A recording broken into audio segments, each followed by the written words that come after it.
Season 1, Episode 12. Welcome to Forever Break Podcast. Now, a crazy couple who once rented out an entire hostel dorm so they could have a private room. Here are your hosts, Leanne and Corey. Thank you so much, voiceover guy. You are such a pleasure all the time. Not all the time. Love you guys. Okay, on this episode, we are talking about self-expression. Express yourself. Dun, dun, dun, dun, dun, dun, dun, dun. I knew that just came into everyone else's head. Come on. We're going to be talking about different things, answering questions like how do you express who you are, how it's important to have an outlet for your personality, feelings, and opinions. What are some things that you can do? The arts, dance, music, writing, sketching, and more on that with this episode's guest, Francis Theo. Yeah, be sure to check out foreverbreak.com as always because we are going to have deep dives, guys. We like to dive and we like to dive deep. Quick quote. When nobody else celebrates you, learn to celebrate yourself. When nobody else compliments you, then compliment yourself. It's not up to other people to keep you encouraged. It's up to you. Encouragement should come from the inside. By Jay Shetty. You're my boy, Blue. You're my boy.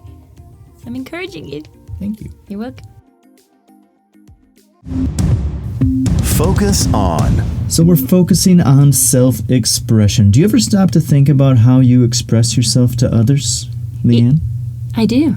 No, actually, that's a lie. I don't. Ever. Maybe you'll start. Maybe I will now, being mindful. But each of us are unique individuals, and therefore we have unique ways in which we express the way we see and feel the world. There are also varying levels to this. Performers, such as musicians and actors, they find it easy and sometimes necessary to express themselves, whereas many people struggle to find an outlet. We also tend to be more willing to express ourselves to close friends and family, while we are less willing with strangers. Corey is the opposite of this. Why don't you tell us about that, Corey? Yeah, it's kind of interesting. I, as a musician, have always been, and I gotta tell you, this probably relates back to our epigenetics, but for some reason I am very shy strumming a guitar and singing a song in front of a group of 5 people or even one-on-one or whatever it might be. I've got to be really comfortable with the people in order to do that. But I've played in bands where we've played in front of a room of, a few hundred people, very, very comfortable. Not even thinking about it. I just think about it as it's me and the rest of the people in the band. And for some reason, that just is the way that I am, and I can't quite explain it. Yeah, I remember trying to get you to play for me the first time. I was actually like, what's wrong with him? I've seen videos of him playing in bars and stuff. Got issues, man. Got issues. Well, self-expression, it happens all the time in subtle ways, and we all do it. Even if Leanne thinks she doesn't do it, she is thinking about it because she looks fabulous all the time when she goes out, and she's putting some thought into looking that way. Especially right now in my hoodie and my tracksuit buttons. So some common ways that people express themselves: they're sharing details about their day and how it made them feel, wearing an off-trend or outdated item of clothing not to be cool or unique, but just because they like it, like my corduroys. I love corduroys. They are fashionable in any shape, way, and form. It is and always has been my third favorite fabric. Your third? Ooh, yeah. You have a list. Going back to the musician stuff, if you see somebody just playing the guitar on the street without a hat, cup, or other container set up to take donations. Or perhaps yelling to express their frustration about traffic or other hindrances to getting from A to B. Yeah, employing body language, either consciously or unconsciously, that tells you exactly how someone feels about him or herself, whether it's tall and proud, slumped and defeated, or anywhere in between. So the best way to practice artistic self-expression, is to practice. Draw, play music, take photos, whatever it is that you do to express yourself, just make a point to do it regularly. Yeah, art is probably the best known form of expression, but what the hell is it? It's defined as the taking of an internal impulse, a personal vision if you will, and through self-awareness putting it into external form. Writing, acting, painting, dancing, it goes on and on. These are the wings upon which artists have flown from time immemorial. Ooh, very deep. Very whimsical. Yeah. Anyone who has been to an art gallery will notice different styles adapted by different artists. Artists like Pablo Picasso dramatically changed his individual style over the length of his career, which really reflected his personal journey and inner turmoil. Art is often used by psychologists as a form of therapy to help patients visualize and express their feelings, but we don't need to suffer to benefit from this. Anyone can do it, and you can have a lot of fun. I think Picasso was also evolving as a human, but at the same time maybe starting to dabble with some hallucinogens. Yeah, I can see that in his visions. For me, I always find that finding a way to be self-expressive is a way for me to tap into my inner child. I think it's important to note that artistic self-expression does not require you to have the skill or talent up front. If you're curious to learn something, just give it a try. See how it makes you feel. If you take a picture and end up not liking photography, that's okay. The important thing is that you tried. Now, try something else. Digging deeper. So I guess with modern time, right now, what you mentioned photography, is social media a way to express yourself? Yes, there's a vast argument about this, about is social media a way to actually, towards self-expression? We've got a couple of arguments from both sides. I mean, I know just off the bat, I love to take photos, especially when I'm traveling and stuff, and I actually use my Instagram as a way to express my photography, I guess. Mm-hmm. And your rad editing skills? And my rad editing skills, Although, of course. if you look at her Instagram, which you should, the one thing that we'll say about Leanna, she's very good at keeping it. She doesn't make it look super doctored up. It looks like the beach that you were at. It's got to look like how I see it in my mind's eye, but everyone knows that when you take a picture, you never quite capture what you're seeing. True that. So I just try and make it look more realistic. Anyway, but social networking gives people that chance to express themselves to their online network, something they may not be able to do without that tool. And I guess social media is about sharing our lives with others and connecting with others who think like us. Yeah, it's a convenient form of self-expression in that each post or tweet you send is either an original idea or a meme you created, a picture you've drawn, or a poem you wrote. Or there's other shareable bits of information that inspire, motivate, or excites you, like quotes and things like that. Or perhaps celebrating an accomplishment, such as getting a new job or graduating from a university. Leanne, give me some arguments against social media. Well, against that, we have many people begin to express themselves online and become adept at doing so. But quite often, people lose their skills of self-expression in the non-digital world, which I can totally see. I mean, the amount of times in my town growing up that, you know, you'd meet someone from a different school on MSN or something. You kind of know of each other, and you see them in the town on the weekend, and they wouldn't be able to say hi to you. I'm a fossil. I don't know what MSN is. Oh, really? A fossil you are, darling. There's also a sense of anonymity, and trolls are willing to say something critical online that shreds an individual's self-esteem that they probably wouldn't say in real life. Like calling you a fossil? Keyboard warriors. Keyboard warriors, go away. We hate them. It's really easy to portray just an idealized, filtered version of yourself online, so others like you, or to get more engagement, obsession with likes, that kind of thing, friends don't get to know the real you, which really defeats the whole purpose. You're expressing yourself to be the real you. I think a lot of times when people are online, they're expressing this image that they have in their heads of who they really are, or maybe who they want to be. For sure. The amount of times I've had people say, oh, I love your travel photos, and I'm like, yeah, but you understand I had the shits in a moving train about 10 hours before I took that photo. Well, it's not all peaches and cream, you know? TMI. I don't know what that means. But if you are going to compare yourself against other people who seem to be doing better, it's easy to feel inferior and to be put off from expressing yourself. Yeah. Social media may be helpful for some people, but practical concerns like security, privacy, and employers, both present and future, checking your profile keeps many from truly expressing them true selves. When we combine the concepts of self-expression and art, the most important thing to take home is that you do not need to be a professional artist to get a sense of satisfaction and communicate your inner life. You can never be too old or too young to learn a new skill. So if the goal is to communicate what you're feeling, is there really a right and wrong? I don't think so. I mean, like I always fall back on, I think the only failure is not trying. Yeah. If you try something and you fail at it, at least you tried. It's not really a failure. You gave it a shot. The haters are going to hate no matter what you do. Exactly. Let's explore this idea a bit more and talk to someone who can help us to learn. With that, let's get to our guest, Francis Theo. Interesting interview. Francis heralds from Singapore and has been able to share his passion for sketching all around the globe. He's part of several sketching clubs and teaches sketching classes. So, welcome, Francis. Francis, thank you so much for being here with us. We really appreciate your time and just being in very warm Singapore and the opposite of us in the North Woods of Wisconsin. We're so thankful and just wondered, how are you today? I'm very well, thank you, and thank you for inviting me. Absolutely. Our pleasure. So thank you so much for being here. You are a sketcher, a designer, I believe an interior designer, and just an overall instructor of the arts. What has led you to this field, and how has a life working within the arts impacted you?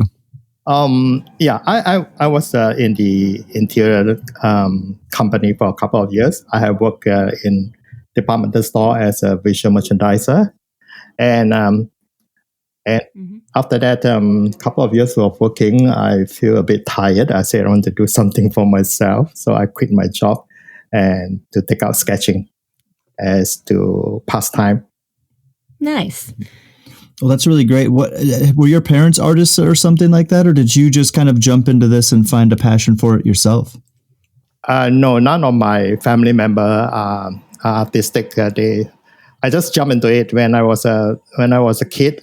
I love drawing, so I was scribble on the wall drawings and all these things, and get a lot of beating from my mother because I to them it's just like vandalizing. Yeah. It's just a way to express myself. But during my time, the concept of being an artist it doesn't exist in their mind. They just want you to study well, and when you grow up, you get into a proper job. They don't think artist is a job. No. Little do they know it really is, and it's a hard one at that as well. Yeah, definitely. And how much time? It's true. Yeah. And how much time do you spend each day expressing yourself through the art that you do? So how much time do you spend sketching or thinking about sketching? Okay. It varies. Sometimes I spend about an hour. Sometimes if I'm in a mood, I can spend about 3 to 4 hours sketching if I'm outside, when the weather is nice and my mood is in a good mood, and I can spend like half a day sketching outdoor. Yeah. And especially when you meet friends and all these things, you chat down. Yeah, this is in Singapore. But if I go to like cooler places, like in Europe or in some Western country where the weather is cooler, I can spend more hours outdoor sketching. So I'm curious, I have some friends who are artists, and it's something that they go to, and I've been someone as a musician who goes to my music and stuff like that when I get into a certain mindset. So I'm kind of just wondering, what do you find to be the most valuable thing that comes to you when you set aside time to sketch? Just overall, how does it make you feel? Is it a release? Is it a thing to help with anxiety or anything like that? What does it do for you? I'm a person who don't like to have to be in a noisy place where I can't stand when people talk too loud on the handphone or they play music, in the public transport and all these things. So I always complain to my wife. I said, "Well, I can't stand all this music," but my wife pointed out something. He said, "I realized when you sketch, you're totally switched off. There's so much traffic sound. There's so many people walking around you, and you can sit there for 1-2 hours to sketch, and you're totally switched off." So they come to a conclusion that when you start to sketch, you just totally switch off. You just anything that's around you, you just ignore. You just concentrate on what you're sketching. So that somehow give me a way to relax myself, like to calm myself down. With all the hectic works and all these things. It's just like, some kind of art therapy for me. Yeah, it almost sounds like it's kind of a meditation where you kind of just get this tunnel vision, and it just, everything else that's going around you kind of goes away, and you're just focused on the pen or paper or whatever it is. That's really great. Yeah, it's like being in your own happy bubble and just concentrating on your passion, which is great. Yeah, it's just like I have my own little private space that, totally what is outside, I just ignore it, and I just float inside my little private Yeah. space. And how would you describe your style of sketching? I'm so intrigued. So for someone who is not familiar with the art of sketching, like myself, how would you describe your style in very simplistic form? Okay. Basically, I classify my style as pen and ink wash, or you can call it a watercolor wash, because I don't I don't depend a lot of colors for my sketches. It's just a few colors just to enhance the sketch. But I prefer to use monochrome, like as in the ink, one color ink. My favorite color is the blue color. What's the so yeah, you've got the style that you have, and you said that you try to use few colors, and the colors that you do use are more watercolor. What materials are you usually using? Are you using ink, pencil, charcoal, chalk, and is there a reason why? Do you have a preference? Okay, my preference is I'm using ink and fountain pen. Okay. Because I find it's very convenient. I just have to fill up 2 or 3 fountain pen with the ink and a water brush and just a sketchbook. Then I'm easy to go. So I find it's very convenient. I can just put into a pen pouch with a sketchbook, and I can sketch anywhere. I just take it out and just do it. If you were to do in a full watercolor or oil or some other media like charcoal and all these things, is when you sketch outdoor, it's very messy. You have to put out easel, you have to spread out and all these things. So mine is very convenient. It's just fountain pen and ink and a sketchbook. So it's very convenient for me to travel. I think that kind of convenience definitely helps, doesn't it? Yes. And I'm wondering too, where do you draw your inspiration from? What is it? Something that just kind of do you free draw, or do you think of the things that you want to draw, or is it kind of a combination? Usually, when I'm more inclined to draw architectural buildings, monuments, and landscape. So when I go out, I have no idea what I'm going to do. I just walk. If I spot something that interests me, that strike me, I will say, okay, I think this is a very nice scene or a very nice composition. Then I will find a place to sit down or stand. Usually I stand to draw, because by standing, I am forcing myself to do it faster, because you have to stand. So if you find a place to sit, you're more relaxed. Yeah, you want to be more comfortable. Yeah, yes, that's true. So I prefer to stand. And it's so funny that you say that you like to draw landscapes and architecture, because, after being to Singapore, the first thing that I noticed was how beautiful and dynamic a city landscape was. It doesn't feel like a city. And I actually hate cities, but I love Singapore because there's so much green and there's so much diversity. Yes. And, I really kind of see that. And we actually heard that you always keep the back of your sketches blank in case a casual passerby just happens to want to buy one. Now, how often does that happen to you? Well, I have a few occasions where people say, do you sell? I said, yes. My artwork is in the internet, and you can go to my blog and see which are the one that you are interested with. Then I can let you know whether it's for sale.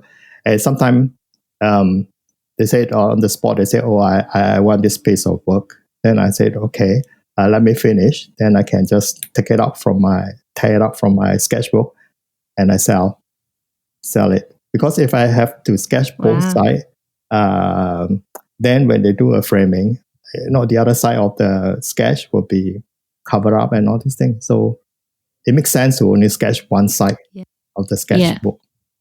And this must be so gratifying as an artist. I mean, just obviously you don't do your art for anyone else. You do it for yourself. But then it must be so nice for someone else to just come along and just be like, wow, I appreciate your work. You're very talented and I want to buy this. That must be a really lovely feeling.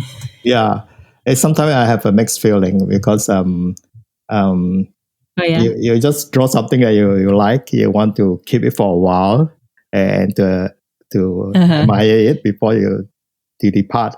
Sometimes I tell them, say, okay, give me a couple of days to think about it. If they are local, they are staying in Singapore, then I say, okay, I can contact you. Sometimes they are tourists and all these things. They say, oh, I'm leaving like, tomorrow or what. So I have to make a decision, yes or no, to sell or not to sell. Oh, that must be so hard. Yeah, Hanging on to the paper like, yes, I'll sell it to you. I don't want to. So we're going to just change up the subject a little bit, because on your blog that you mentioned, you described your interest as sketching and traveling. And being that this podcast is also about travel, we're just kind of wondering, what is your favorite place that you've explored so far? And secondly, what is the number one spot on your wish list that you'd like to go to next once the world frees back up? Okay. I have traveled mainly in South Asia country and Asia. And I also been to Europe. My heart is still in Asia. Yeah. And I think that my favorite places, a few of my favorite places are in South Asia, like in Thailand, Malaysia, Indonesia, and Hong Kong. These are a few places that I love to. I never feel tired of going back. I always find something interesting in these places because of we are a mix of architecture. We have colonial style.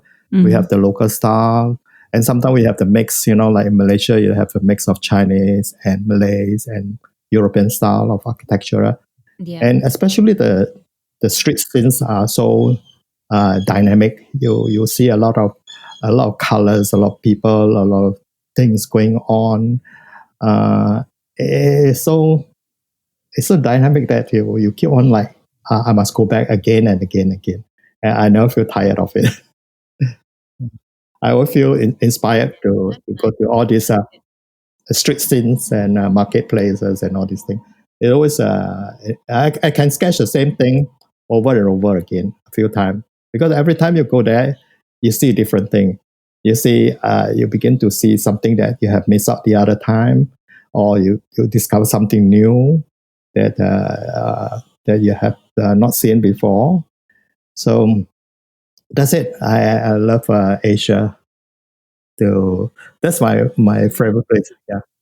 Yeah, and cities are ever-changing landscapes, right? Because depending on the time of day and the lighting, and you might not have been to a place in Hong Kong and you're walking down a street that you were there 5 years ago, and now there's a whole new building, so the whole area looks completely different. So I can see that being a very nice thing for an artist, because you don't always get the familiarity of it. You kind of go back expecting it to be new, even though there is something familiar, which is really kind of cool.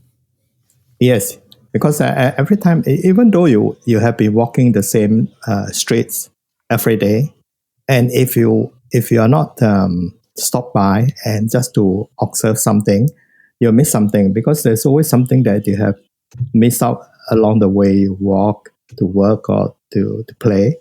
You say, "Oh, I didn't see this the last time." It's not that it's something new. It's that something that you have not paid attention to it. That's why you always discover something. This is new. why I really like to watch movies over and over again. And I'm not a drawer. I've never sketched. I don't have the skill, but I really love movies and I love the art of movie making. And the amount of times I've had friends say to me, "Oh, why do you watch Lord of the Rings over and over and over again?" And I'm like, because it's so detailed. Every time I watch it, I find a new detail or a new character thing that I love. And I'm such a nerd. I'm like, oh my God, I love it.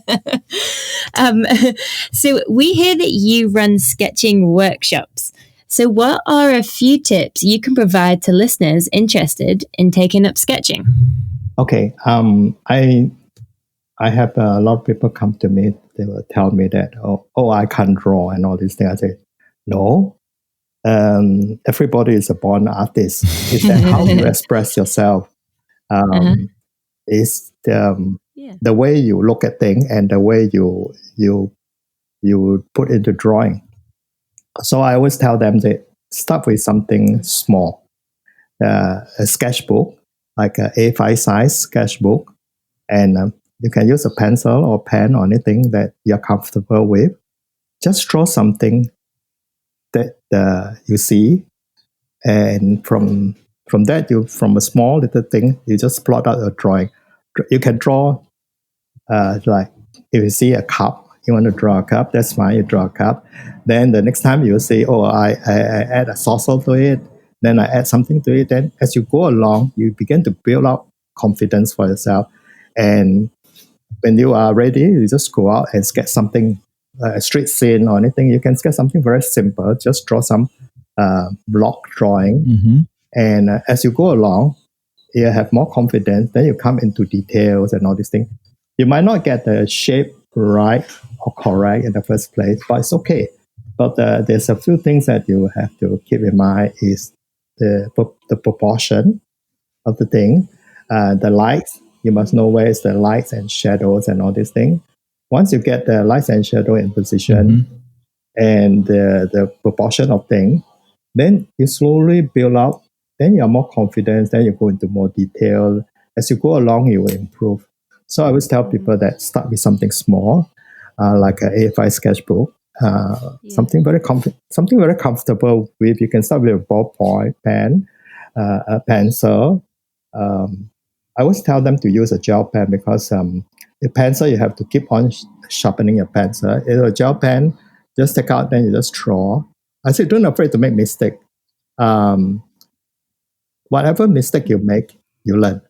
So if you don't get the line straight, it's okay. Yeah. You just go over it one more time. So it become a double line or triple line. It become a kind of texture that you're creating.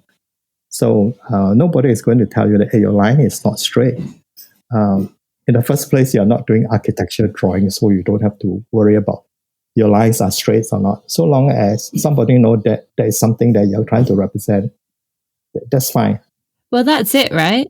That's it about art, is that it is a projection of your artistic nature. It's a projection of your creativity. So there is no wrong or right answer. If you look at Monet or, any of these classical artists, so much of their work is so abstract. And if you look at it, you're kind of like, that sometimes you're like, yeah, that doesn't make any sense to me.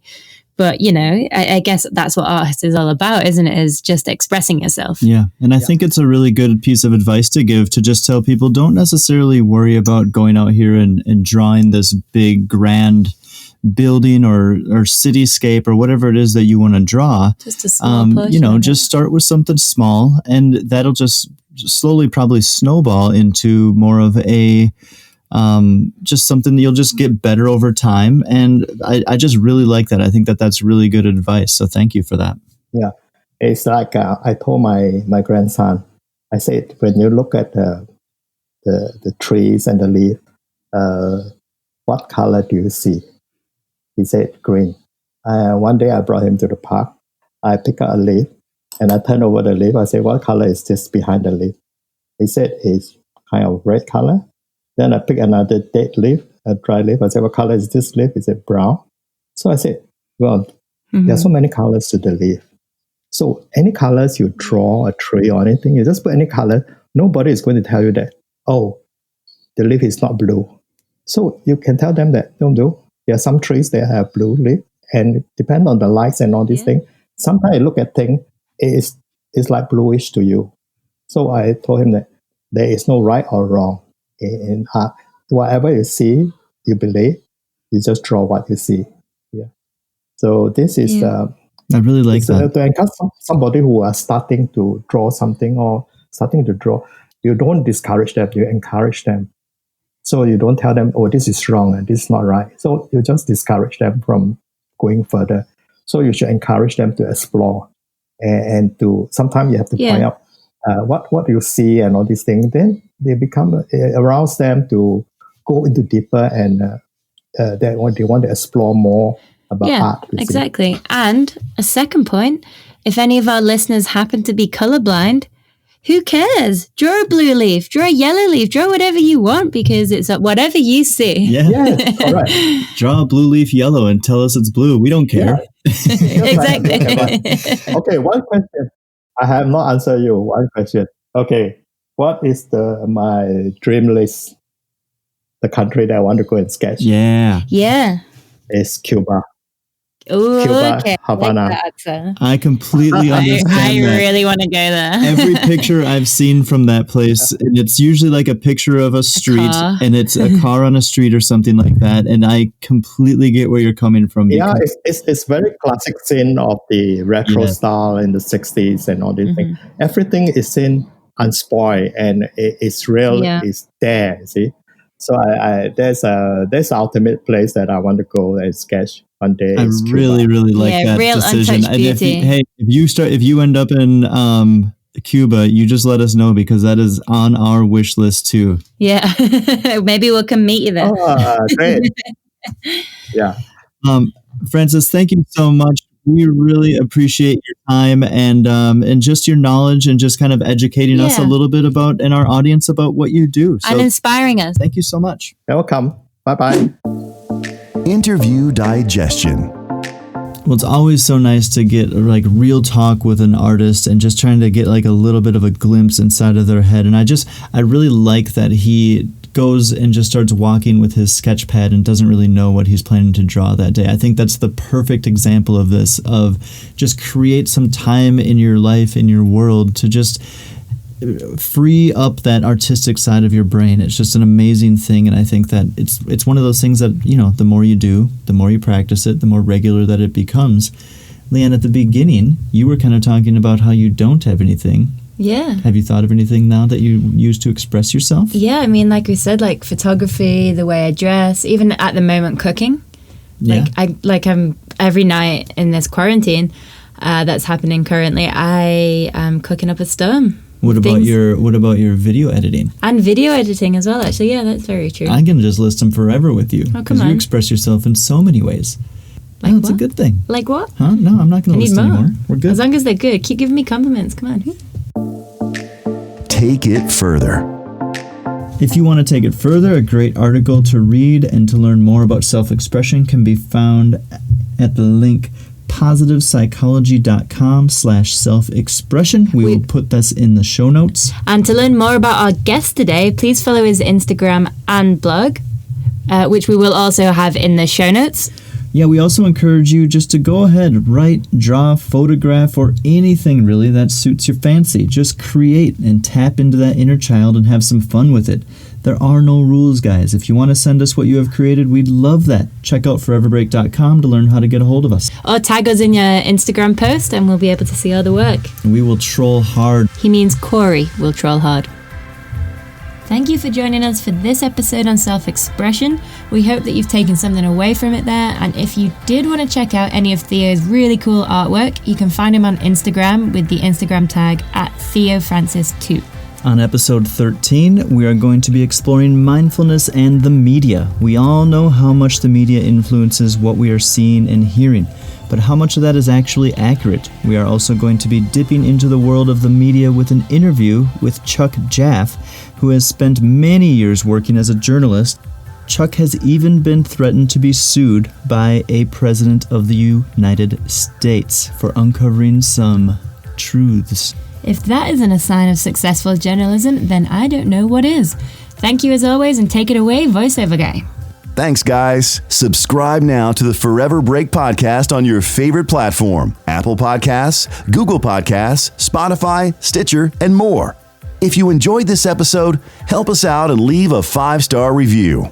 And remember, you can find all the juicy details discussed in this episode in the show notes at foreverbreak.com/podcast.